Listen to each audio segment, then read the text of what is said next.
In recent months, a new twist has emerged in the Madeleine McCann case. A young woman claims to be the missing girl. But who is she? And what do her allegations mean for the case? In this video, we reveal everything we know so far about this surprising development. There are secrets that cannot be revealed here on YouTube. For those of you who want to go beyond the official versions, I have prepared the final dossier, the forbidden report on the McCann case. Access it now in the first pinned comment, but be quick. This exclusive material may be taken down at any time. Don't let the truth slip away. In recent months, an unexpected turn has shaken one of the most intriguing cases in the world. A young woman has emerged claiming to be Madeleine McCann, the girl who disappeared over 15 years ago. This has brought back questions that long seemed buried with full force. Who is this young woman? What motivated such a bold claim? And most importantly, could she really be Madeleine? It all started when the young woman, identified as Julia Faustina, began posting videos and photos on social media, claiming that she had discovered indications that she might be Madeleine. According to Julia, fragmented childhood memories and some physical coincidences led her to believe that her true identity had been hidden. In one of her most controversial posts, she highlighted birthmarks and physical characteristics that, according to her, are identical to Madeleine's when she was a child. The public's response was immediate. Social media became a battleground between skeptics and supporters. Some believe that Julia could indeed be the missing girl, while others accuse her of seeking attention in such a painful case. However, Julia's claims quickly reached international media, and soon a private investigation team stepped in to evaluate her statements. One detail that caught attention was Julia's claim that she lacks much information about her childhood and that there are significant gaps in her family history. She states that she does not remember important events from her life before a certain age, and that her biological parents never clarified essential questions about her past. This lack of clarity has increased curiosity, but also raised doubts about the credibility of her claims. As the controversy grew, experts began to scrutinize her allegations more closely. Comparative photographs were widely shared, and at first glance, some similarities between Julia and the portraits of Madeleine caught attention. Among the highlighted points were a small mark on her right eye and the facial structure, which some argue is compatible with projections made over the years to show how Madeleine might look today. But as expected, this story did not come without contradictions. Some members of Julia's family publicly denied her claims, calling her delusional and stating that she knows exactly who her biological parents are. For them, this narrative is completely false and based on unfounded speculations. However, Julia countered, saying that her family was trying to cover up the truth to avoid scandals. This tension between Julia's statements and her family's responses only deepened the mystery. After all, who is telling the truth? And more importantly, if Julia truly believes she is Madeleine, what led her family to vehemently deny her claims? Amid all this, one fact added even more fuel to the case. Forensic experts began to assess the real chances that Julia is Madeleine McCann. And while many dismiss the possibility, some believe that the only way to close the debate is through a definitive DNA test. Julia, for her part, has publicly declared her willingness to take this test, and private investigations are pushing for it to happen. The lingering question is, why hasn't the test been done yet? Is the McCann family hesitating to undergo the examination for fear of reopening old wounds? Or are there more complicated legal and ethical issues behind it? While the public awaits answers, the case continues to divide opinions and fuel new theories. What we know is that this story has reignited a search for answers that was never fully abandoned. And perhaps, guardians of mystery, the truth about Julia and her connection to the Madeleine McCann case is closer or farther than everyone imagines. In the next segment, we will delve deeper into the contradictions and details that could change the course of this narrative. After all, a DNA test is just the beginning of a mystery that may be even bigger than we thought. Julia Faustina's claims are like an old photograph that you stare at for hours, trying to find some forgotten detail that makes everything fit. But no matter how much you observe, it always seems like something essential is missing. Does she really believe she is Madeleine? Or is there something deeper and perhaps darker behind this story? When I think about it, I can't help but doubts about who you really are. Believing that your entire life might be built on a secret, it's distressing just to imagine. And now this young woman is not only facing the uncertainty of her own identity, but also the judgment of millions of people around the world. And here comes the question that won't leave my mind. If Julia is telling the truth, what does that mean for the Madeleine McCann case? But if she is wrong or lying, what led her to cross that line. In the next segment, we will dive into new clues and contradictions that may bring answers or further deepen the mystery. One of the biggest contradictions in Julia Faustina's claims lies in her past. Julia states that there are gaps in her childhood that have never been clarified, and that, over the years, she felt something was wrong with the narrative presented by her family. She even said she doesn't remember important events before the age of 8, and that basic documents, like birth certificates, always seem strange or incomplete. But upon deeper investigation, some of these statements begin to unravel, not because they are unlikely, but because they carry nuances that still don't make sense. An example of this is the alleged account from a neighbor of Julia's family, released by a local source. He claims that Julia was a quiet and reserved child, but did not mention any behavior that suggested confusion or amnesia about her childhood. Even more intriguing, school records from Poland indicate that Julia attended school regularly until her teenage years, which contradicts the idea of a fragmented or mysterious childhood. So why does Julia believe her identity is shrouded in shadows? And, more troubling, could someone around her have planted this doubt? Another point that raises a red flag is her insistence on connecting physical marks to Madeleine McCann. Julia points to a rare detail in her right eye, something that truly resembles Madeleine's unique characteristic, known as coloboma. However, experts state that, although uncommon, this type of mark can appear in various people without a genetic link. The most curious part? The McCann family has not officially commented on these allegations, neither to support nor to dismiss the possibility. This silence can be interpreted in various ways, but raises the question, what do Madeleine's parents know that we still don't? There is also the involvement of the media, which has turned Julia's story into a global spectacle. For some, this was inevitable. After all, any clue related to the McCann case attracts immediate attention, but the speed with which the narrative spread and the impact it had on the investigation raise important questions. Could it be that, amid the frenzy, important details about Julia herself were neglected? And more importantly, did this focus divert investigative efforts to something that, in the end, might have no connection be ignored? Julia agreed to undergo a DNA test to prove her identity. But while we await the result, new information has begun to emerge. Among them, an allegation that Julia was encouraged by third parties to present herself as Madeleine. These third parties, and whose identities remain unknown, supposedly contacted her weeks before her social media posts. This raises the possibility that Julia is being manipulated by people with their own interests. And here comes a question that makes everything even more complex. If Julia is being used, who would be behind it? Could it be someone directly connected to the McCann case? Or are we dealing with a carefully orchestrated scam to draw attention and perhaps even profit from the chaos? An example that brings this possibility to light comes from similar cases, such as people who claim to be missing children, only to later be exposed as imposters. In one of these cases, an adult man pretended to be a missing child to gain the trust of a family devastated by grief. He maintained the ruse for months until a DNA test exposed the truth. Are we seeing a pattern repeat itself? On the other hand, the hypothesis that Julia is telling the truth cannot be so easily dismissed. After all, Madeleine disappeared under such unusual circumstances that anything is possible.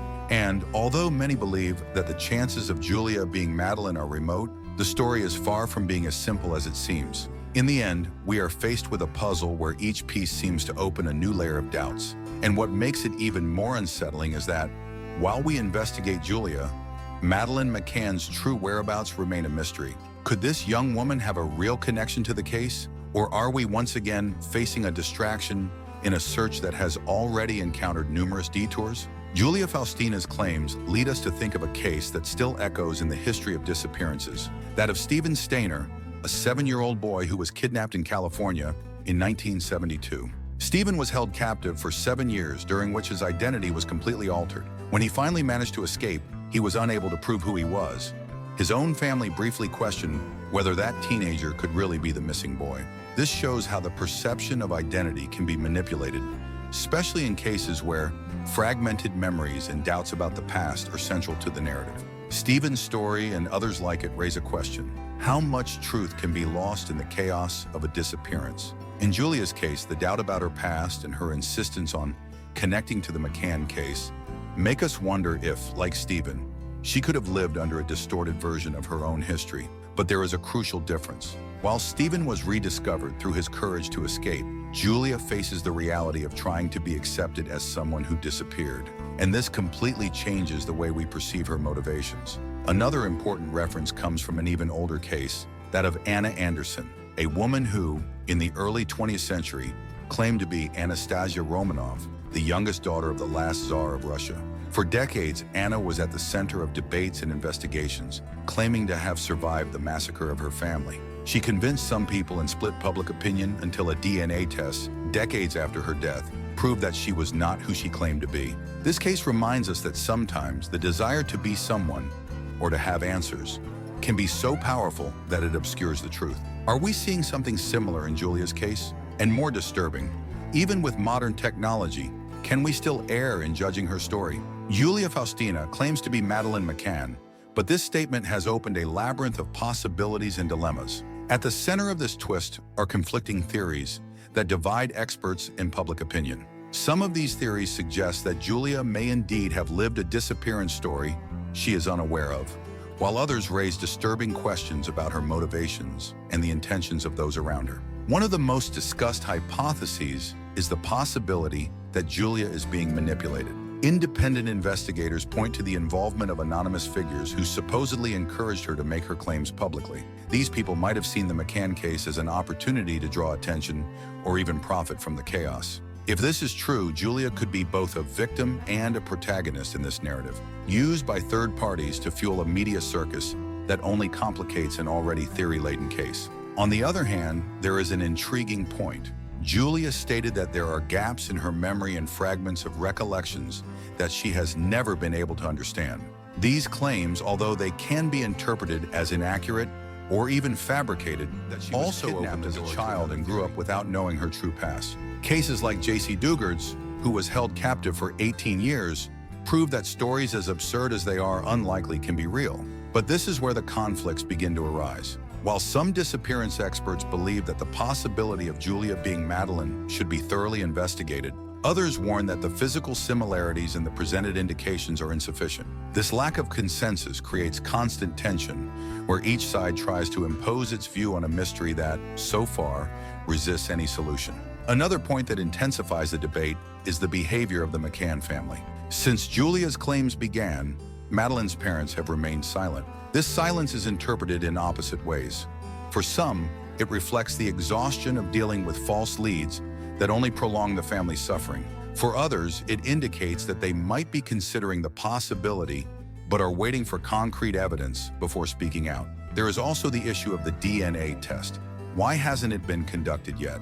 Julia has declared her willingness to take it, but experts point out that legal and bureaucratic issues may be delaying the process. Additionally, there is a veiled fear that dismissing this possibility could deal a new emotional blow to the McCann family and, paradoxically, to Julia, who is already at the center of a public storm. Amid these theories, a deeper ethical conflict arises. To what extent should Julia's claims be taken seriously? If she is telling the truth, hesitation to act could be an irreparable mistake. But if it's just a fraud, the damage caused to the credibility of the McCann case and to Julia herself will be irreversible. This is the dilemma that seems to paralyze both investigators and those directly involved in the case. Another curious element is the reaction of the media and the public. While social media amplifies every detail of Julia's story, experts point out that the frenzy around her may be hindering any serious investigative attempts. Instead of seeking the truth, many people seem more interested in fueling the spectacle, and this creates an atmosphere where the truth can be easily distorted or lost. Perhaps the most unsettling aspect is the possibility that, regardless of whether Julia is Madeleine or not, her story raises questions that no one is prepared to answer. Why was her family so quick to deny her claims? What led Julia to this search for answers now, so many years later? And above all, why does the McCann case continue to generate new mysteries, even when everyone is waiting for an outcome? While we await the DNA test that can confirm or dismiss Julia Faustina's claims, new details have begun to emerge, further complicating this case. A recent discovery involves documents obtained from an anonymous source who claims to have investigated the young woman's origin. These papers include a hospital record indicating that Julia was born in 2003 in Poland, a fact that seemingly contradicts the possibility of her being Madeleine, who was born in 2003 but disappeared before turning 4. However, the same document presents a disturbing piece of information. There are inconsistencies in the hospital's identification and even in the name of the mother listed. These flaws in the official record have opened the door to a new line of questioning. Experts point out that forgeries or deliberate errors in birth certificates can occur in cases of irregular adoptions, kidnappings, or even attempts to conceal a child's identity. This reinforces the doubt. Could Julia have been raised in a family that was not her biological one? And if true, why is her story shrouded in so many gaps? Another surprising element emerged in a testimony from a neighbor of Julia's family who claimed to have heard disconnected conversations between the young woman's parents. According to her, a specific comment stood out. There's no way she can discover the truth. Although the exact meaning of these words is uncertain, the account suggests that there are secrets about Julia's past that have never been clarified, not even for her. Additionally, a recent analysis by a forensic psychology specialist brought another angle to Julia's claims. The professional highlighted that the young woman's fragmented descriptions of her childhood might indicate repressed or manipulated memories. This doesn't mean that Julia is intentionally lying, but that her own memories could have been shaped by years of doubts and omissions in her family environment. And then there is the issue of the ocular coloboma, the rare mark on the right eye that was also present in Madeleine McCann. A more detailed analysis revealed that Julia's mark is similar but not identical to Madeleine's, something that divided opinions among experts, with some arguing that it practically rules out any relation between Julia and Madeleine, while others insist that the similarity should still be taken seriously until the DNA test provides a definitive answer. But the most surprising twist involves Julia's trip to Morocco shortly before her claims became public. During this trip, Julia took photos in areas that, interestingly, were mentioned in the past as potential search locations for Madeleine McCann. In 2007, several witnesses reported seeing a child resembling Madeleine in small Moroccan villages, which led investigators to believe she might have been taken to the region. Did Julia visit these locations by chance? Or could there be a deeper connection that she herself does not yet understand? There is also something intriguing about the silence of the British and Portuguese authorities. Both police forces have refused to publicly comment on Julia's allegations, stating that the McCann case remains under complete secrecy. This stance, although understandable, generates speculation that there is information that cannot be disclosed to the public. Is it possible that investigators already have evidence that either links or dismisses Julia as Madeleine? At the heart of this mystery is an uncomfortable truth. Until the DNA test is conducted, all we have are disconnected pieces of a puzzle. And as we wait, the case continues to fuel questions that seem more complex with each new discovery. Is Julia really who she claims to be? Or is her story, though full of holes, just another reflection of the lasting impact Madeleine's disappearance has had on the world? Julia Faustina's case and her claims to be Madeleine McCann remind us of something unsettling: the power that mystery has to leave scars, not only on those directly involved, but on everyone who follows it. Regardless of what the DNA test may reveal, one thing is clear: the search for Madeleine continues to impact the world, raising difficult questions and reigniting wounds that have never been healed. For me, it's impossible not to think about what's at stake here, not only for Julia, who lives between doubts and fragile certainties, but also for the McCann family, who have spent years trying to find a thread of truth amid so many lies, false leads, and frustrated hopes. And this leads us to the final question: are we ready to accept the truth, whatever it may be? Or perhaps the McCann case is a constant reminder that not all mysteries are destined to have definitive answers? If you stayed with me until here, comment, "I am a guardian of truth." So I know you followed this investigation to the end. I also want to know, what's your theory? Do you believe Julia could be Madeleine? Or do you think we're facing another piece in the endless puzzle of this case? And don't forget to subscribe to the channel to follow the upcoming investigations. In the next video, we will dive into an even darker mystery with revelations that could change everything we think we know about one of the most disturbing cases of the century. Click on the video appearing on your screen now and come with me to unravel another enigma. See you there.